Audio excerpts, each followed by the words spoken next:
Apel Hari Santri tingkat Kabupaten Kolaka Utara 22 Oktober 2023. Siap dilaksanakan. Laksanakan.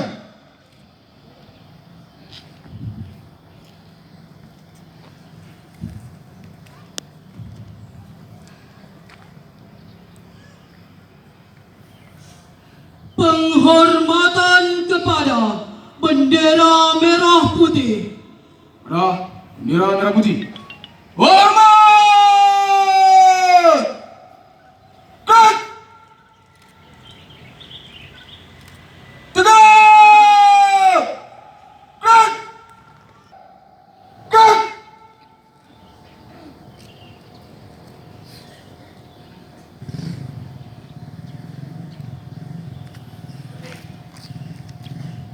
Bismillahirrahmanirrahim.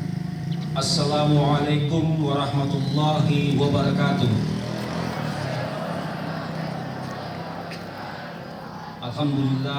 Alhamdulilladzi arsala rasulahu bil huda wa dinil haq liyudhhirahu 'ala dini kulli wa kafa billahi syahida.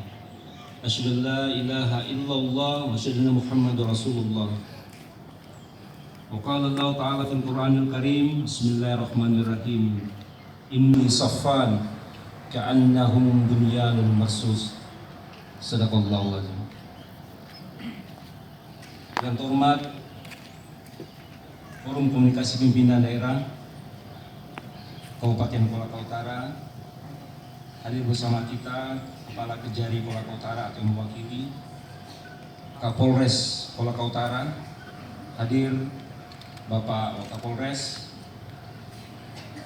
yang terhormat Kepala Kantor Kementerian Agama Kolaka Utara,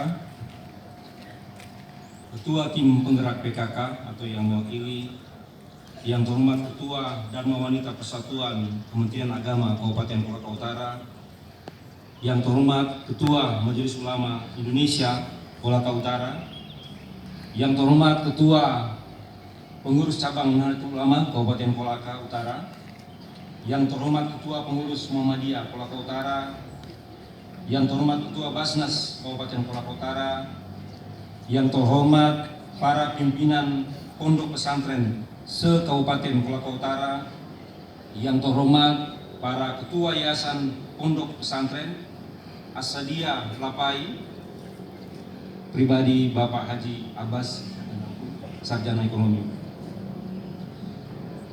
Pertama-tama marilah kita bersama-sama menjadikan puji syukur kehadirat Allah Subhanahu wa taala karena atas limpahan karunia jualah pada hari ini kita bersama-sama bisa menghadiri kegiatan apel santri Hari Santri ke-19 tingkat Kabupaten Kolaka Utara. Hari yang kita nantikan, yang membangkitkan semangat dalam diri kita sebagai santri untuk terus berjuang demi kebaikan dan kemajuan negeri tercinta. Salawat dan salam senantiasa kita sanjungkan kepada Nabi panutan kita, Nabi Muhammad sallallahu alaihi wasallam, yang senantiasa kita nantikan syafaatnya di hari kiamat kelak. Amin. Tema Jihad Santri Jayakan Negeri yang kami angkat pada peringatan Hari Santri kali ini memiliki makna yang mendalam. Kata jihad dalam Islam bukanlah sebatas pertempuran fisik, melainkan perjuangan secara keseluruhan yang mencakup perjuangan untuk menguatkan iman, memperdalam ilmu, dan memperbaiki diri. Hari ini kita akan merenungkan bagaimana peran santri sebagai pilar keagamaan dan keilmuan yang dapat menjadi motor penggerak kemajuan bangsa. Sebagai santri, kita tidak hanya berkewajiban memahami ajaran agama dengan baik, tapi juga bertanggung jawab untuk menjadikan nilai-nilai agama sebagai landasan dalam tindakan dan perilaku kita sendiri. Santri harus menjadi contoh yang baik dalam masyarakat, menjunjung tinggi nilai-nilai kebaikan, toleransi dan persaudaraan. Tentunya kita juga harus mengingat betapa besar peran para santri dalam sejarah perjuangan bangsa ini. Mereka terlibat dalam berbagai peristiwa penting yang membentuk kemerdekaan Indonesia. Semangat jihad mereka dalam menjalankan ajaran agama dan berjuang untuk kemerdekaan sangat patut kita teladani. Hari Santri adalah momentum yang tepat untuk merefleksikan peran kita dalam menjayakan negeri ini. Bapak Ibu hadirin sekalian yang berbahagia, pada ayat pembuka sambutan tadi saya kutip sebuah ayat dalam surat As-Saff. Innallaha yuhibbul ladzina yuqatiluna fi sabili saffan ka'annahum bunyanun marsus. Bahwa Allah sangat mencintai orang-orang yang berjuang di jalan Allah, laksana saf-saf yang teratur seperti bangunan yang kokoh. Jadi saya ingin merefleksikan, juga ikut merefleksikan dan mengapresiasi hari santri ini, bahwa santri adalah seperti barisan-barisan teratur, ya, generasi muda kita. Saya ada dapat catatan ya dalam data Kementerian Agama bahwa jumlah santri kita adalah kurang lebih 4,8 juta di Indonesia. Kalau kita hitung-hitung ini sama dengan jumlah aparatur sipil negara kita gitu. Aparatur sipil negara kita atau PNS itu sejumlah sama. Ya, dengan kurang lebih 39.043 ya pondok pesantren yang ada di Indonesia. Ini sebuah jumlah yang tidak sedikit. Ini jumlah yang masif ya, yang besar, yang kalau kita jadikan sebagai sebuah kekuatan penggerak ya, penggerak bangsa, ini adalah sangat besar potensi ini. Nah, oleh karena itu maka pada kesempatan yang bahagia ini saya ingin juga sedikit menekankan bahwa kenapa ya anak-anakku sekalian ya sebagai basis generasi muda kita ke depan itu memiliki arti strategis. Yang pertama adalah anak-anakku sekalian adalah generasi zikir fikir. Ya. Generasi ke depan adalah generasi yang kita harapkan punya dua potensi ini. Ya. Bukan fikir saja, pengetahuan yang kuat, tapi zikir. Ya. Kedekatan kita kepada Allah Subhanahu Wa Taala. Karena akan menjadi keimanan, menjadi panduan, ya. Panduan pola dan perilaku kita. Ya, kita melihat pada saat ini banyak sekali ya kemajuan-kemajuan peradaban dan sebagainya, tapi ujungnya karena tidak punya keimanan dan akhlak, maka ujungnya berujung pada pertikaian, pertengkaran. Ya. Jadi kalau dalam penciptaan manusia itu, kalau dalam surat Al-Baqarah bahwa malaikat menyaksikan kecenderungan manusia untuk selalu melakukan kerusakan dan pertumpahan darah. Nah itu menjadi ciri bawaan kita yang harusnya kita terhindar dari tersebut. Itu karena keunggulan pengetahuan, ya, tapi tidak diikuti dengan kedalaman zikir, ya, kedekatan kepada Allah. Banyak kita lihat negara-negara maju ya seperti terjadi perang sekarang ya, itu karena kesombongan intelektual, ya, kesombongan pengetahuan yang tinggi tetapi tidak diiringi, tidak ditopang oleh keimanan yang kuat. Kesadaran bahwa kita hidup ya, bersama. Ya, kita semua makhluk Allah ya, yang punya kesamaan hak. Ya. Saya tahu anak-anak kita sekarang juga dalam perasaan yang sama kita bagaimana saudara-saudara kita di Palestina ya, hancur leburkan dengan sebuah kekuatan yang tidak seimbang. Nah kita tidak ingin ya, masa depan atau dari kita semua dengan pengetahuan yang tinggi, teknologi yang tinggi, tapi justru hanya menghancurkan peradaban. Tapi kita yakin insya Allah di kekuatan Allah bahwa kebatilan itu akan hancur. Baik. Kemudian yang saya ingin tekankan dalam kekuatan kita, jadi selain generasi zikir dan fikir adalah kekuatan kita pada boarding school. Ya. Jadi kekuatan pesantren itu di situ. Ya, jangan anak-anak sekalian kalau saya lihat ya, waktu efektif kita dalam sehari itu bisa 14 jam. Ya, kita lihat, kita bisa pakai belajar 9 jam, yaitu mulai dari jam 7 sampai kita hitung sampai jam 4. Saya yakin anak-anakku sekalian, kalian di tengah-tengah anak-anak yang tidak ikut dalam sistem pesantren, mereka punya 5 jam waktu, tapi kita lihat 5 jam waktu setelah sore mungkin banyak dipakai untuk kegiatan-kegiatan yang tidak berguna. Ya. Kita ketahui semua bahwa rumah kita sendiri pun bukan menjadi tempat yang aman ya, bagi Bapak Ibu sekalian. Kita juga diserbu oleh banyak ya, informasi, media sosial dan sebagainya. Jadi rumah sendiri pun bukan tempat yang aman bagi anak-anak kita. Oleh karena itu banyak kami menghargai, termasuk saya sendiri, ya, hampir semua sekarang keluarga-keluarga kita memasukkan anak-anak di pesantren. Ya, karena kita tahu dan sadar sendiri, kita sendiri juga belum tentu menjadi orang tua yang baik ya bersama anak-anak kita selama 14 jam. Ya, dan setelah itu rumah juga bukan juga tempat yang nyaman atau aman bagi anak-anak sekalian. Sekarang jadi sekali lagi saya mau menyatakan bahwa anak-anakku sekalian, kalian memilih jalan yang tepat. Ya, seperti tadi dalam surat As-Saff. Ka'annahum bunyanun marsus. Ya, jadi saf-saf yang seperti nanti akan membentuk sebuah bangunan yang kokoh. Nah, kemudian saya mau bilang juga selanjutnya adalah harapan kita terhadap apa yang disebut dengan bonus demografi. Ya, ingat, bonus demografi itu adalah sebuah kelimpahan tenaga kerja, ya, angkatan tenaga kerja kita. Ya. Dan anak-anak sekalian bagian dari bonus demografi itu. Kita punya waktu kurang lebih 13 tahun lagi untuk bonus demografi itu. Artinya, jangan bonus demografi itu menjadi beban. Ya, jadi kelebihan atau puncak daripada kepemilikan tenaga kerja bukan justru malah menjadi beban bagi kita, tapi menjadi semua kekuatan.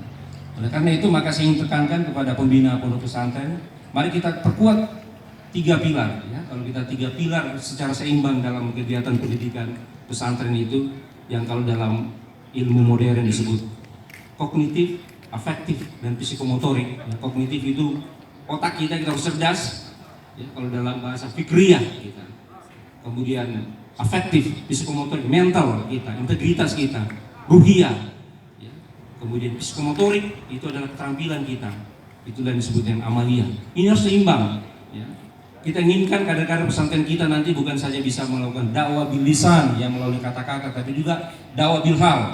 Harus memberikan contoh, gitu ya. Kepemimpinan kita punya. Ya. Saya kira anak-anak dengan intensitas di tengah-tengah anak-anak kita, mereka menonton TV, acara sinetron dan sebagainya. Anak-anak kita perkuat ya, ke dalam kepemimpinan kita, ya, integritas kita. Kemudian yang paling penting yang ingin saya tekankan adalah keterampilan, yang skill life skill. Bapak-Ibu sekalian, saya ingin ya dalam kesempatan ini juga mendorong selama periode saya selama tidak terlalu lama 1 tahun ini, saya ingin mendorong pesantren menjadi pusat kegiatan kewirausahaan. Ya, dalam hal ini kegiatan pertanian. Ya, kalau bisa. Kita ambil contoh, saya sekolah di Bogor di IPB, saya melihat ada sebuah pesantren yang bagus sekali, mungkin juga sudah dikembangkan, yaitu namanya pesantren Darul Falah. Ya, di mana anak-anak di samping belajar agama juga dipersiapkan adalah skill, life skill adalah pertanian. Kita tahu bahwa Kolaka Utara ini adalah basis pertanian yang sangat besar. Ya, di karunia kita dikurniai dengan tanah yang subur, air yang cukup. Ya, sehingga ini adalah potensi karunia Allah yang dekat oleh kita, ya, diberikan oleh kita. Nah, kita ingin ada suatu keterkaitan ya, antara pengembangan sumber daya manusia kita itulah pesantren dengan sumber daya yang tersedia, karunia Allah yang diberikan kepada kita. Jadi saya ingin tekankan, saya bersama-sama dengan teman-teman, saya mungkin pada suatu kesempatan bisa kita sama-sama studi banding ke Bogor, ya, Darul Falah, para pimpinan pondok pesantren. Kita sama-sama melihat ya bagaimana bahwa anak-anak kita itu dipersiapkan bukan saja pengetahuan keagamaan tapi juga dalam keterampilan. Ya. Sekali lagi bahwa kekuatan kita ya, ke depan itu adalah kewirausahaan. Kita jangan mengandalkan sektor formal. Gitu ya. Kesempatan untuk bekerja menjadi aparatur sipil negara itu semakin terbatas. Ya. Pemerintah terus melakukan penyederhanaan birokrasi. Jadi sudah tidak ada. Tapi apakah itu tertutup bagi anak-anakku sekalian? Tidak. Justru malah mendorong kita untuk menanamkan usaha. Jadi pondok pesantren juga harus menjadi bagian dari upaya untuk pengembangan kewirausahaan. Hanya dengan kewirausahaan kita lah ya, kita bisa menggunakan, mengoptimalkan seluruh sumber daya kekayaan ya, yang dikurniakan Allah kepada kita, khususnya di bumi Kolaka Utara ini. Baik, anak-anak sekalian saya sampaikan. Jadi kalau bisa secara teknis saya ingin sampaikan bahwa inspirasi dalam penguatan life skill ini bagi bisa kurang lebih mungkin kita bisa ambil 3 jam ya. Sekitar 3 jam itu bisa disisipkan ya pembinaan kewirausahaan dan keterampilan bagi anak-anak santri kita. Baik, anak-anakku sekalian, sebagai generasi penerus kita harus terus belajar dan berusaha untuk mencapai kesempurnaan dalam ilmu agama dan ilmu pengetahuan. Kita harus menjadi insan yang cerdas, peduli terhadap sesama, dan siap berkontribusi positif bagi masyarakat dan negara.